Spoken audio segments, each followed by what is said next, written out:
find out what the bad news was that Mr. Knott had warned of. The MP for Gosport, Peter Viggers, was in his constituency talking to Navy wives when news of the Coventry was given. He strongly believes that families shouldn't be kept waiting so long, while at the same time accepting the need to inform next of kin first. So how does he think the dilemma can be resolved? Well, it's a difficult judgment. I don't think it's really a matter for politicians to decide. I think it's for the families to decide how they would like the thing to be handled.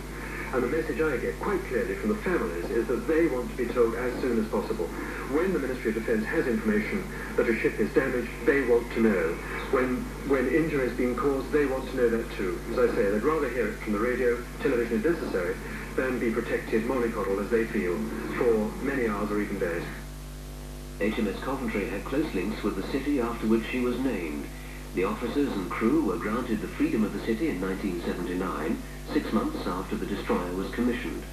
Since then, many visits have been exchanged, and the ship's crew have helped raise funds for local charities.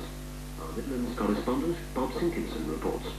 The Class 42 type destroyer was the fifth warship to bear the city's name in an association with the Royal Navy that spanned 300 years. Today, as the city's civic flag flew at half-mast over the Council House, the Lord Mayor Councillor Eddie Weaver spoke of how the whole community had been shocked by the news that the ship had been lost. The blow was all the more difficult to bear, he said, because of the close links the city had forged with the ship's crew. They'd raised money for local charities, including £2,500 to assist disabled people. Councillor Weaver summed up the spirit of the men this way. The finest body of men that I've met, and I've got to say that I've got to give our condolences for all the parents that got their children on that ship, and hope that the casualties are not too high. HMS Coventry carried on board a replica of Coventry Cathedral's cross of nails, symbolising peace and reconciliation. And as prayers for peace were being held at the cathedral, the Vice Provost, Canon Stephen Smalley, said he expected that a special service would be held to commemorate what he termed the sad loss of the ship.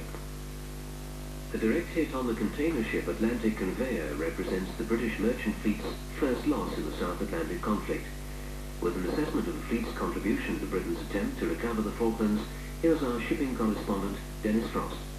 The men and women of Britain's mercantile marine have demonstrably earned the tributes paid by Mr. John Knott to their heroism and skill, and by Mr. Cecil Parkinson to their sense of duty.